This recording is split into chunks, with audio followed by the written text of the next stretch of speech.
마태복음 27장 15절부터 26절까지 제가 읽겠습니다. 명절이 되면 총독이 우리의 청원대로 죄수한 사람을 놓아주는 전례가 있더니 그때에 바라바라 하는 유명한 죄수가 있는데 그들이 모였을 때에 빌라도가 물어 이르되 너희는 내가 누구를 너희에게 놓아주기를 원하느냐 바라바냐 그리스도냐 하는 예수냐 하니 이는 그가 그들의 시기로 예수를 넘겨준 줄 알리더라.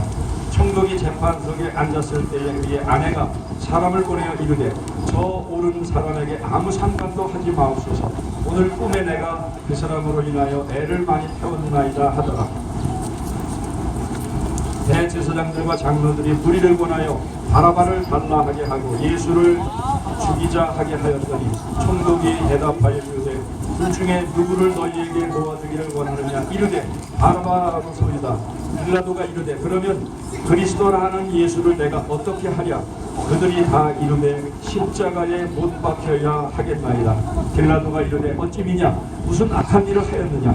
그들이 더욱 소리질러 이르되 십자가에 못 박혀야 하겠나이다 하는지라.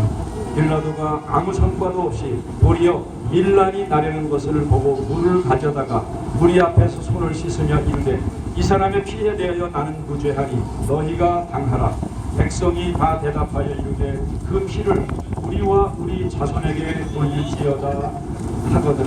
이에 바라바는 그들에게 놓아주고 예수는 채찍질하고 십자가에 못 박히게 옮겨줍니다.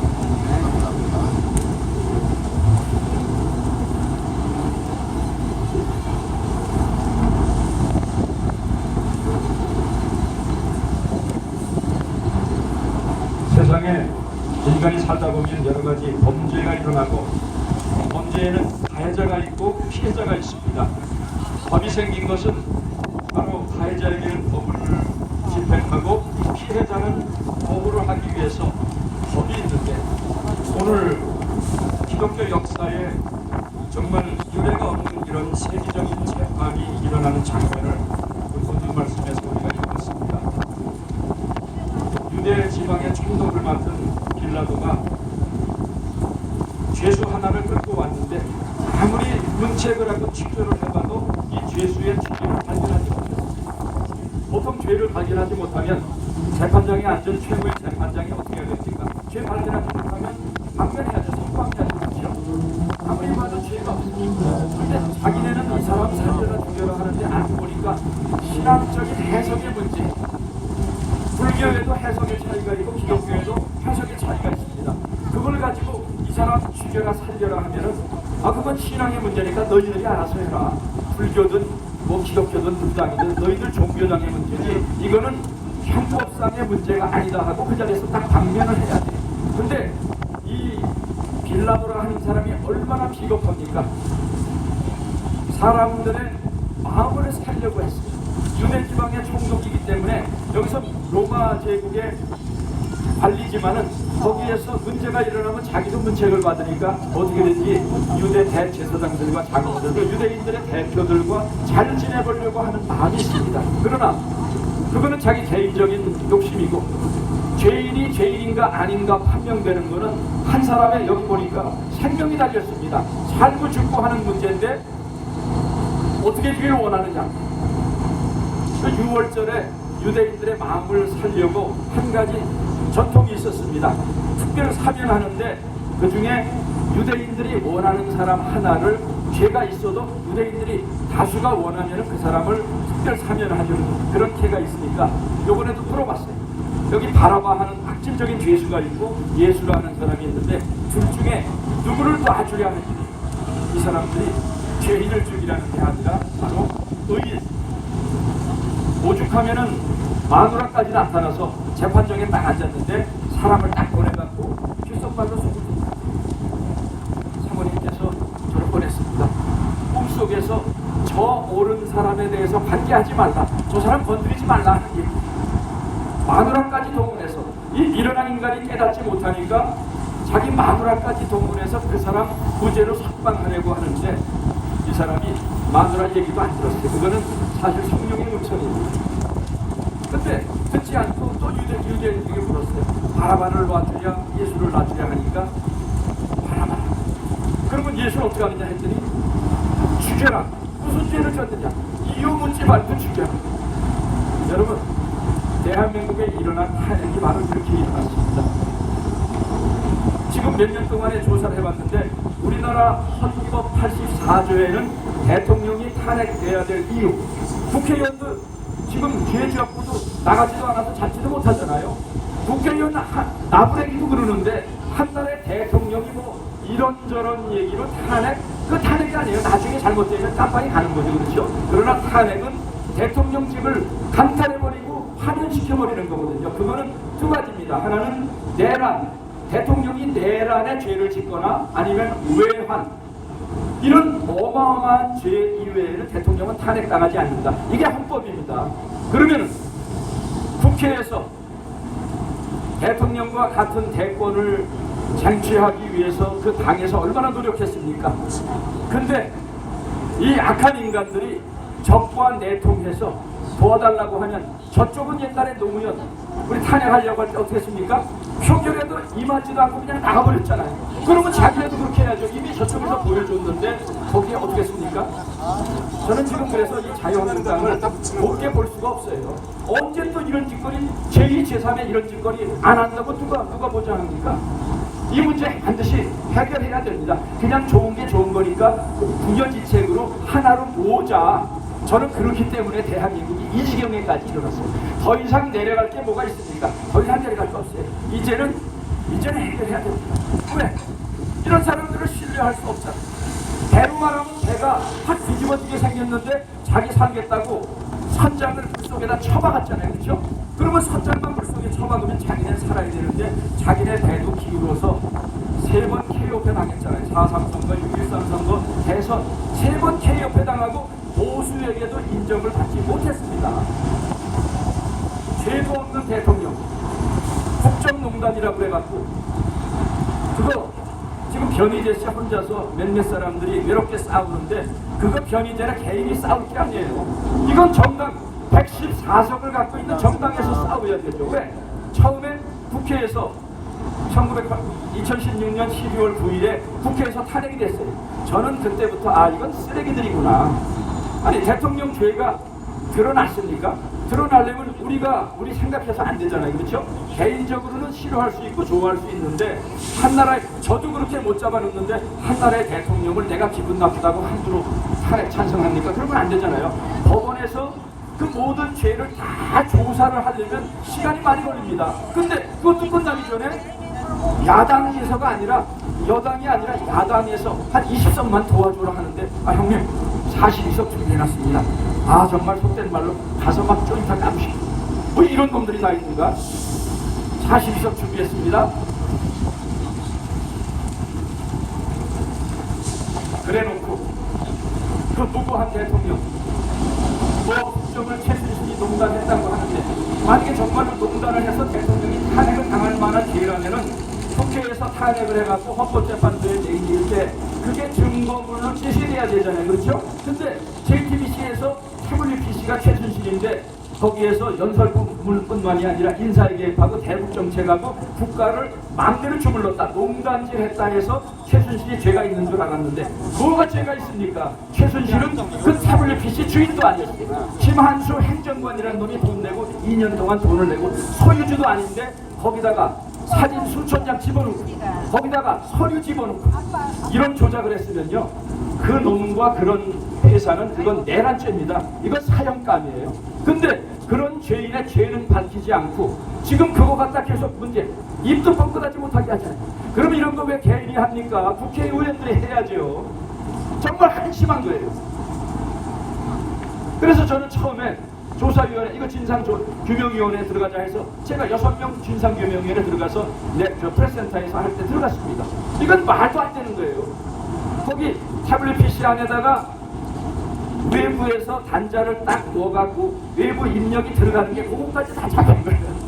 이렇게 빼박고서는 국립과학수사연구소에서 다 드러났잖아요. 이거는 범죄 행위입니다. 남이 사무실에 들어가서 훔쳐온 것도 범죄 행위고 대통령을 죽이기 위해서 자료를 외부 자료를 태블릿 PC에다 집어넣은 거, 사진 수천 장 집어넣은 거, 이거 범죄 행위 아닙니까? 이러면 버젓이 지금 잘하고 있는데 왜 죄도 안 되는 대통령이 들어가서 저렇게 32년 6개월이요? 살인죄를 저질렀어도 아마 30년 안 살. 이야, 오죽하면 최순실이라는 사람이 차라리 나 사형시켜버려라. 아유, 그냥 더러운 소리 듣기. 사형시켜. 오죽 화가 나면 그러겠어요. 제가 이 탄핵 사건을 통해서 국정원장 4명을 잡아 쳐넣으려고 그러고 대통령 2명, 그 거기에 한 57번을 가서 들었는데요. 무서운 얘기를 들었습니다. 검찰이 원세훈 국정원장 국정원 댓글 사건으로 하려고 할 때 검찰에 이 종북 세력의 사주를 받은 검찰이 이미 국정원에 일을 했어요. 압력이 있으니까 우리가 적당하게 가서 조사를 할 테니까 니네가 자료를 바깥에서 사무실 하나에서 자료를 적당히 옮겨놔라. 그러면 우리가 어느 정도 조사하다가 뒤로 빠지겠다. 자기네끼리 한 거예요. 그래갖고 검찰에서 3명을 보냈습니다. 그 사람들은 국정원 사람들이 아니라 검찰에서 보낸 사람들이에요. 이 사람이 하도 아니 내가 검찰에서 거기 고소하는 검찰, 당신들하고 한편이 검찰 아닙니까? 그런데 이 사람을 갖다 나중에 징역을 때려놓으니까 이 양반이 뭐라고 그러냐면은 나는 오늘 검찰에서 고소하는 거나 그 다음에 재판장에서 나를 뭐라고 죄를 집어넣어갖고 나를 잡아놓으려고 그러는데 나는 죽을 때까지 이 죄를 인정할 수 없다. 검사가 그러는 거예요. 얼마나 억울하면 재판장을 딱 들어보더니 나는 죽을 때까지 이 죄를 인정할 수 없다. 그리고 역사와 하나님이 심판할 것이다. 이 양반 믿는 사람이고 거기 어머니 아버지 장로님이 오시는 걸 알았어요. 눈물쭉 흘리시더라고요. 저는 그걸 보고요. 그래, 너 같은 놈들 오늘 니네 한편인 검사까지 아니 자기네가 보낸 자기네 편을 잡아 쳐놓는 거예요. 그게 속이 편하겠습니까? 편하겠어요. 이런 식으로 대통령 잡아쳐놓고 자기네들이 보낸 검찰까지 잡아쳐놓고 정말 아마 일본 사람들 같으면 자기랄지도 모르겠어요. 배를 갈라서 뭐 이런 짓거리를 합니까? 범죄가 바로 재판정에서 이루어지더라고요. 지금 빌라도가 바로 그래갖고 본디오 벨란족의 고난을 받은 사람이다. 우리가 이런 얘기를 하잖아요. 그래서 저는 여기 일어난 현상들이 대한민국에 지금 그대로 벌어지기 때문에 그래도 그렇죠. 여기 오늘 봉독을 안 했지만은 마태복음 26장 60절에 보면은 거짓 증인들도 많이 왔다. 지금 위증하잖아요. 5.18 사건을 위증하기 위해서 거기 뭐 광주에 나부라기로 있던 놈 있죠. 이름이 자기가 뭐 정보원이었다 하는데 나중에 거기 정보부대 대장이 다 나타나서 그런데 저 사람 우리 정보부대 요원도 아니다. 통역하던 사람이다. 그런데 방송이 나타나고 전두환 대통령 또 죽이려고 그 자리에 왔었다. 비서실장인 허평환 씨가 내가 같이 있었는데 무슨 전두환 대통령이 거기 가느냐 하지 않았다. 새빨갛게 드러나는데도 이 사악한 세력들은요 대통령 탄핵시키려고 태블릿 PC 조작을 해갖고 대통령 감옥에 보내고 39년이 지난 이 광주 사태에 어떻게든지 전두환 대통령 얽어매려고 이모 90이 된 노인네를 내려와라 가라. 이거는 재판 역사상 자기 거주지에서 재판을 받아야 되는 게 이건 정말 가계학업도 기억자도 모르는 사람도 아는 건데 아니 광주가 뭐 우리나라의 모든 거 다 전지전능하신 하나님입니까? 왜 전두환 여기 사는 사람이 전두환 대통령이 광주에 가서 재판을 받아야 돼? 지네 마음대로 해요. 이런 사악한 일들이 지금 벌어지고 있습니다. 거짓 증인들 많아요. 지금 점점 양심선언들이 나타나고 있습니다. 거기다가 나중에 보니까 이 사람 죽일 것까지 뭐가 있습니까? 종교적인 해석이 다르다면 죽여요. 제가 여기서 집회를 하고 작년 재작년에 이렇게 전철을 타고 가다 보니까 어떤 점잖은 노인이 월남 전우회하고 이 사람들이 여기 민노총 이렇게 집회를 하고 딱 가는데 제가 양쪽을 사진을 다 찍었어요. 이 민노총 이쪽에 있는 사람들이 다 빨갱이가 아닙니다. 강제로 동원된 사람 많고 어떤 걸로 온 사람이 있더라고요. 제가 이 코리아나 호텔 뒤쪽서부터 와갖고 이 대모대 안에 싹 들어가니까 이거 추워 죽겠는데 왜 이렇게 계속 하는 거야? 우리 이거 저 시청 앞에서 끝나고 보내준다고 그랬는데 선두에서 가는 그 지휘 임원들이 자꾸만 민노총 전체를 하는 거예요. 그래서 민노총 사람도 다 빨갱이가 아니다 하는 걸 우리가 알아야 됩니다. 근데 거기서 젊은 여성 하나가 객기로 이 폴리스 라인을 넘고 탁 뛰어놓으니까 그 월남 전후의 참전 용사들이 그 젊은 놈을 잡아서 요놈의 빨갱이 놈의 새끼 죽인다고 하는 거예요. 그래서 그러지 마시라. 아무것도 모르는 게 그냥 근데 제가 전철을 타고 가다가 이렇게 사진을 찍고 동영상을 보니까 어떤 점잖은 노인네가 이렇게 보더니 이거 뭡니까? 그래서 이쪽은 보수 진영이고 진보 진영인데 이거 찬반 집회를 합니다 그랬더니 이 점잖은 노인네가 그런들이 무슨 자기가 자발적으로 집회를 합니까? 다 돈 받고 하는 놈들이 여기 태극기 집회하는 사람들 돈 받고 한다고 그러잖아요. 틀딱이라고 그러고 여기 돈 받고 저 돈 좀 받아봤으면 좋겠어. 돈 받고 집회 나온다는 거예요. 몰라 니네는 집회 나오는지 몰라. 여기 광우병 사태 때 맨 앞줄에 나왔던 엄마 부대 18만원, 둘째 줄 15만원 돈 받고 왔잖아요. 근데 이 노인네가 어디서 사상이 그렇게 됐는지 그런 놈들은 다 돈 받고 하는 놈들입니다. 그 다음에 하는 말이 이놈들은 다 쳐 죽여야 되는 놈들입니다. 아마 70도 넘어 보이는 노인네가 어떻게 빨강이 생각으로 물들었는지 저는 거기에 있기 때문에 이 사람에게 쳐 죽임을 당할 사람들. 우리나라가 지금 이렇게 됐습니다. 지금 나라가 정말로 험악하게 돌아가고 있습니다. 그래서 저는 이러한 때에 우리 믿는 사람들은 과연 어떤 스탠스를 취해야 되는가. 저는 성경에도 나오잖아요. 모든 일에는 다 뜻이 있습니다. 의미가 있습니다. 고난에도 의미가 있습니다. 로마서 5장 3절에도 환난은 인내를, 인내는 연단을, 연단은 소망을. 저는 이게 환난이고 우리를 연단시켜서 환난 중에 연단, 훈련시켜서 우리를 합격 점수 맞는 그런 군인으로, 그런 기독교인으로 지금 만드는 작업. 군인도 가서 그냥 숫자만 찾다고 그게 군인입니까? 훈련을 통해서 총은 어떻게 써야 되고 유교 훈련은 어떻게 해야 되고 우리가 그거 다 훈련 받잖아요. 우리 기독교만 믿었다고 다 십자가 전병들이 아니에요. 적과 싸우려면요 적이 누구인가를 알아야 되고 어떤 전술 전략에 의해서 싸워야 되는가, 무기는 언제 어떻게 써야 되는가 훈련을 받아야 되는데 우리 한국의 기독교인들이 제대로 훈련받지 못했습니다.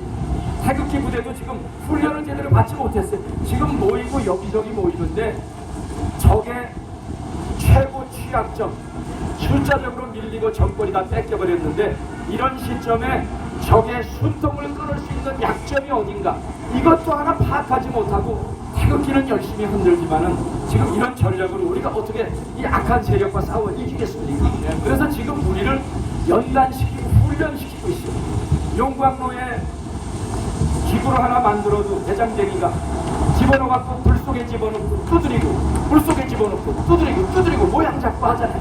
지금 한국교회가 제대로 살지 못했기 때문에 분리실현과 분리실현을 통해서 두드려 맞고 있으면서 지금 연단을 받고 있는 거예요. 근데 하나님이 사랑하는 자기 아들까지 보내시면서 우리 죄를 대신 갚아주셨는데 우리는 심심해서, 어느 부모가 자식이 심심해서 자기 자식 생고생하게 만드는 부모가 있겠습니까? 세상의 부모도 그렇지 않은데 우리 하늘 아버지는 우리가 이런 대접을 받는 거 하나님도 슬퍼하십니다. 그러나 이런 가운데 우리가 왜 대한민국에 이런 현상이 벌어지는가? 누구누구 때문이다. 이제는 더 이상 우리 그런 말 하면 너무 비겁합니다. 전교조 때문이다, 민노총 때문이다, 종북 좌빨 때문이다. 그거는 이미 20년 동안 다 알고 있는 사실입니다. 그러면 그동안에 저는 이런 현상을 통해서 오히려 감사한 게 몇 가지가 있습니다. 하나는 이런 모습 가꾸는 우리 후손들에게 우리 조국의 모습을 그대로 물려줄 수는 없습니다. 여러분, 이 모습 우리 자손들에게 물려주고 싶습니까? 가정이 다 나눠졌어요. 교회가 나눠졌어요. 피 튀기게 싸웁니다. 지금 대한민국은 저는 더 이상 한 나라가 아니라고 생각해요. 왜? 똑같은 일을 가지고 두 가지 다른 해석을, 완전히 다른 해석을 하니까 지금 다른 생각을 가지고 있는 사람들이 그냥 같이 머물러 있는 거예요. 요번에 보세요. 김원봉이라 하는 그런 인간이 적군의 장군까지 되고 영웅 훈장까지 받았으면 우리를 죽인 그 적이 아닙니까? 뭐 과거에 광복군이 돼서 독립운동을 하건 독립운동의 해력이건 그게 무슨 상관이에요? 6.25 전쟁 벌어진 그 적의 적군 아닙니까? 근데 다른 날도 아니고 뭐 화해와 평화를 부르짖는 날도 아니고 6월 6일 현충일이면 적에 의해서 억울하게 죽임을 당한 우리 그 가족을 추모하는 날 아닙니까? 근데 어떻게 그 적에 대해서 칭찬을 합니까? 여러분, 자기네 가족에 딸내미 하나가 간간을 당했는데 결혼식 하는 날 강간범우가 그 친척들이, 그 사람 부하들이 와서 거기서 떠든다면 저 사람이 말이야 나라와 민족을 위해서 뭘 했고 이런 얘기 하면은 그 강간당해서 결혼한 딸이 어떻게 생각해요? 정말 개념도 없고, 아니 우리나라가 어떻게 이런 사람을 대통령으로 뽑는 나라가 됐는가. 저는 너무 슬프고 우울합니다. 그래서 천안함 연평 사태 때 청와대에 초청을 받았던 사람들이 그 테이블에 보니까 김정은이하고 같이 사진 찍은 걸 보고, 아니 우리를 어떻게 반응하라고 이런 식으로 이 자리에 우리를 불렀는가. 거기 인터뷰를 하는 어느 한 가정주부를 봤습니다. 정말 어떤 생각이 들었겠습니까? 거기 밥 먹으러 갔겠어요? 위로하는 자리 아닙니까? 호국 영령들 얼마나 고생을 하고 가족들에게 우리가 참 감사합니다. 여러분 가족들의 희생 때문에 우리나라가 이 정도 됐습니다 하면서 그 돌아가신 분들의 넋을 잃고 가족을 위로해야 되는데, 아니 죽인 사람 적장하고 멋지게 찍은 사진 딱 테이블에 딱 올려놓으면은 그거 참 정말 대한민국 헷갈리는 시대예요. 그래서 저는 한 가지 감사한 게, 대한민국 더 이상 이런 모습 갖고는 안 되겠구나. 우리 대한민국의 첫째로 정치인들이 어떤 모습이고 어떤 수준인가가 많잖아요. 다 드러났습니다. 종북 좌빨, 이거 더 이상 안 되겠다. 우리는 사회주의 국가 아니잖아요. 그렇죠? 중립국도 아니잖아요. 헌법 1조 1항에 대한민국은 자유민주주의 공화국이다. 근데 민주주의를 뒤집어 엎는 활동을 하면요, 대통령이건 국회의원이건 이건 잡아놔야 돼요. 그렇죠? 어느 누구도 법의 테두리 안에서 정치가가 돼야지. 법을 무시하면 어떻게? 대한민국의 통일정책도 청와대가 자기 개인의 역사입니까? 자기 개인의 집이에요. 혼자서는 뭐라고 말할 수 있지만은 대한민국 헌법 4조에는 분명히 우리는 자유민주 통일을 지향한다라고 되어 있는데 헌법도 무시하고 영광제 통일한다고요? 이거 무슨 소리입니까? 대통령은 헌법 마음대로 어겨도 되는 거예요? 국회의원은 헌법 어겨도 됩니까?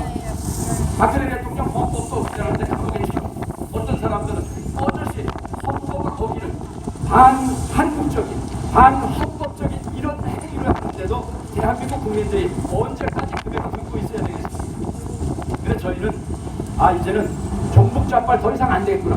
아니지, 생각이 잠깐 다른 줄 알았는데 이 정도로 생각이 다르구나. 이거는 도저히 같이 갈 수가 없습니다. 그렇죠? 이거 안 되는 건 안 되는 거예요.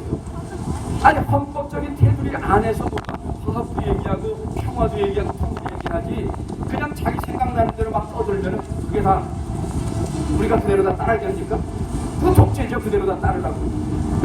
그래서 저희는 이제는 믿는 사람들은 더 이상 정당이나 정치인들에게 줄줄줄 쫓아다니면서 누구 찍어주고 더 이상 우리 그러면 우리는 어느 정당 어느 개인도 이 사람이 성경 말씀대로 사는가 안 사는가를 먼저 봐야 됩니다. 내가 보수다 하면 무조건 찍어주고, 그거는 우리는 이미 충분히 속아볼 만큼 속았습니다. 나라가 이렇게 된 것도요, 누구 때문이다가 아니라 저는 한 3대 1로 따지려면 3분의 2는 기득권자 보수의 책임감입니다.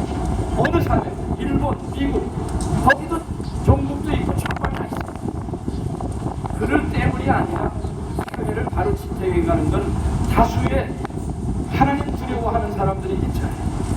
이제는 정당을 의지하지 말고, 시편 146편에도 나오잖아요. 강백들을 의지하지 말며 고울림이 없는 인생도 의지하지 말라. 세상의 정당, 대통령, 국회의원, 당대표 누구누구 의지하지 말라. 그 호흡이 끊어지면 당위의 그 토모가 소멸하니 죽어버리고 그만이야. 권력 딱 때리면 그만이다. 그래서 우리가 다시 하나님 중심으로 살아야 됩니다. 그리고 두 번째는 정당 정치는 이렇다 치고 교회는 어떻습니까? 지금 정광 목사님이 한기총 회장을 맡아서 이번에 참 힘든 발언을 한번 했습니다. 그 전 한기총 회장은 정권에 아부를 하면서 북한하고 우리가 진정한 화해를 하려면 북한 정권을 인정해야 된다. 정말 저는 욕이 나올 수밖에 없습니다. 어떻게 목사 입에서 북한 정권이 뭐 어떤 정권인데 우리 민족 평화 통일이라고요? 무슨 그 인간들이 우리 민족입니까? 이거는 사악한 하나님을 부정하고 하나님을 대적하는 악령들입니다. 그들하고 같이 동조하고 그들을 인정하자고요? 이거는 정말 목사 입에서 나오지 말아야 돼요. 어떻게 공산 정권하고 같이 북한 주민들은 우리의 주민이 그렇죠? 그러나 북한 주민을 지난 70년 짐승처럼 대접했던 그 악의 정권은 이건 하나님의 심판을 받아서 지구상에 사라져버려야 될 악의 정권이에요. 666 사단 악이에요. 어떻게 그 악을 인정하고 같이 가지는 거예요? 그런 사람하고 같이 가면 당신 죽어. 그런 생각 가진 문익환 목사부터 이런 생각을 가진 사람들을 얼마나 능멸하고 가지고 놀다 폐기처벌하고 대한민국 기독교가 북한에 대한 이해가 잘못됐기 때문에 민족이다, 화해다, 평화다, 통일이다 이래갖고 다 지금 여기 세월호도 제가 여기에 5개 텐트를 지금 2년 동안 싸웠었는데 이 앞을 지나가는 수녀님, 신부님 뭐 거룩한 목사 가운까지 지나가면서 우리가 탈북자들을 위해서 북한 동포들을 위해서 북한 인권법 통과시킵시다 했더니 뭐라 하지 아세요? 남이 나라 인권 생각하지 말고 대한민국의 인권이나 잘 챙기시오. 그러면서 어디로 가나 했더니 저 세월호 위대하신 세월호 분들 위로하러 가시더라고요.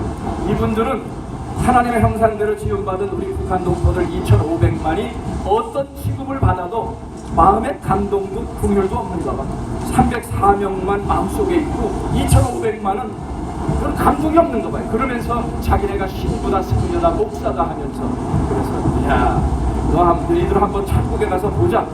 누가 빠따 맞고 누가 종아리 맞는가. 그래서 정치인들만 욕할 게 없습니다.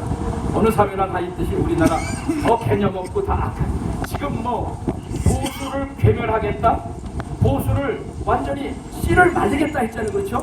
자기네 약속대로 지금 하는 거예요. 공약대로. 그리고 연방제 통일을 완성하겠다고 했잖아요. 놀랄 것도 없습니다. 왜? 이미 대통령 선거 나올 때 그렇게 약속한 사람 자기 행동으로 나가는데 어떤 사람이 그러더라고요. 뭐 김정은의 대변입니다. 저는 그렇게 생각 안 합니다. 동역자라고 생각해요. 왜?